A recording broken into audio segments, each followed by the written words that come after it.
Salut et déjà mes excuses pour cette vidéo qui n'arrive que ce matin, mais on a eu un petit souci hier soir. Deux quarts de finale hier, Cameroun-Gambie, avec une victoire très aisée du Cameroun, 2-0, deux buts de Karl Toko et Kambi qui se tirent la bourre avec Aboubacar pour savoir celui qui sera le meilleur buteur de l'équipe à la fin. Aboubacar est à 6, Toko et Kambi est à 5.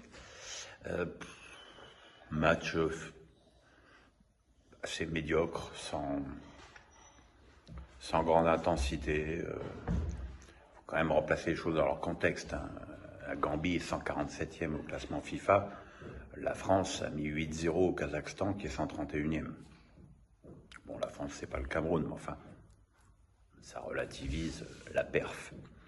Mais bon, tout ça, les Camerounais s'en foutent complètement. Ils voient que leur équipe chérie continue sa marche triomphale vers une CAN plus ou moins annoncée. Voilà.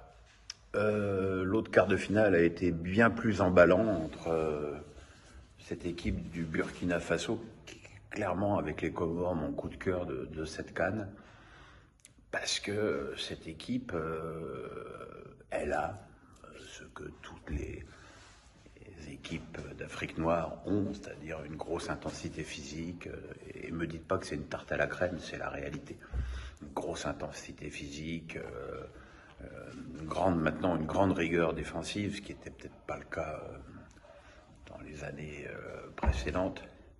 Mais en plus de ça, les Burkinabés, ils ont un maniement de la balle qui est quand même nettement supérieur. On les voit capables de faire des choses qu'on ne voit pas faire aux autres équipes.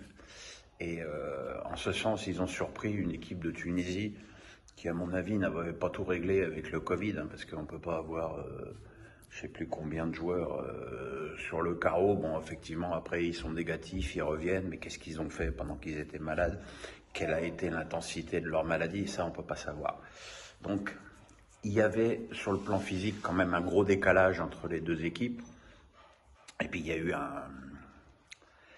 eu un joueur qui a été un peu le héros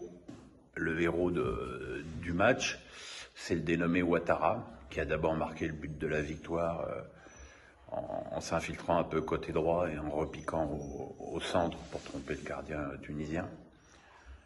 Mais derrière, il aurait dû, à mon sens, prendre penalty et rouge pour une charge sur Khazri. Alors c'est vrai, il a le ballon largement avant. Mais très honnêtement, quand on voit le choc derrière, s'il casse les deux jambes à Khazri, il n'y a pas beaucoup de surprises. Donc c'est toujours un peu chez moi le vieil adage, donc il faut qu'il y ait fracture pour qu'il y ait rouge. Donc voilà, l'engagement physique était bien trop fort, encore plus dans la surface. Et puis le même Ouattara, quelques minutes plus tard, l'a eu son carton rouge pour un coup de coude. Voilà, mais les Tunisiens n'avaient pas l'énergie pour trouver la faille. Et c'est finalement assez logiquement que les Burkinabés accèdent aux demi-finales. Voilà, donc aujourd'hui, c'est donc 2 vidéos pour le prix d'une, puisqu'il y aura les 2 autres matchs tout à l'heure, et puis en texte, un petit round-up sur le Tour de Coupe de France. J'en ai pas gâté, hein.